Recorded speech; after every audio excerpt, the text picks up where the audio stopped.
நாகை மாவட்டத்தில் பெய்து வரும் மழை காரணமாக சுமார் 2000 ஏக்கருக்கு நெற்கதிர்கள் வயலில் சாய்ந்து தண்ணீரில் மிதந்து வருகிறது. ஆதமங்கலம் பகுதியில் சுமார் 100 ஏக்கருக்கும் அதிகமான பரப்பில் வயலில் சாய்ந்த நெற்கதிர்களில் உள்ள நெல்மணிகள் முளைக்கத் தொடங்கியதால் செய்வதறியாது திகைக்கும் விவசாயிகள். குறுவை சாகுபடிக்கு உரிய நேரத்தில் தண்ணீர் திறக்காத காரணத்தால் நாகை மாவட்டத்தில் ஒருபோக சாகுபடியான சம்பா சாகுபடியில் விவசாயிகள் ஈடுபட்டிருந்தனர். மாவட்டம் முழுவதும் சுமார் 1,50,000 ஏக்கருக்கும் அதிகமான பரப்பில் சம்பா சாகுபடி செய்யப்பட்டிருந்த நிலையில் தற்போது அறுவடை பணிகள் தொடங்கி நடைபெற்று வருகிறது. நாகை மாவட்டத்தில் பருவம் தவறி பெய்து வரும் மழை காரணமாக அறுவடைக்கு தயாராகி வந்த சம்பா நெற்கதிர்கள் பெரும் பாதிப்பை சந்தித்துள்ளது.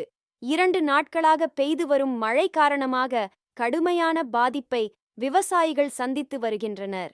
நாகை மாவட்டத்திற்கு உட்பட்ட கீழ்வேளூர், திருமருகல், கீழையூர், தலைஞாயிறு ஒன்றியத்திற்கு உட்பட்ட பல்வேறு பகுதிகளில் அறுவடைக்கு தயாராகி வந்த சுமார் 2000 ஏக்கருக்கும் அதிகமான பரப்பளவில் நெற்கதிர்கள் வயலில் சாய்ந்துள்ளதால் விவசாயிகள் கவலை அடைந்துள்ளனர்.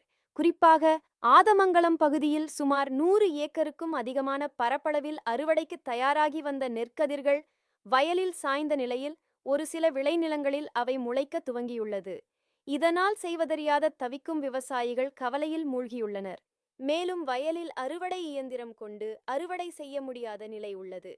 இதனால் மகசூல் இழப்பு ஏற்பட்டு பாதிக்கப்பட்ட நிலையில் உடனடியாக மாவட்ட நிர்வாகம் சம்பா பயிர்களுக்கு இன்சூரன்ஸ் வழங்கவும், பாதிக்கப்பட்ட பகுதிகளை கணக்கெடுப்பு நடத்தி உரிய நிவாரணம் வழங்க வேண்டும் என்ற கோரிக்கை விடுத்துள்ளனர்.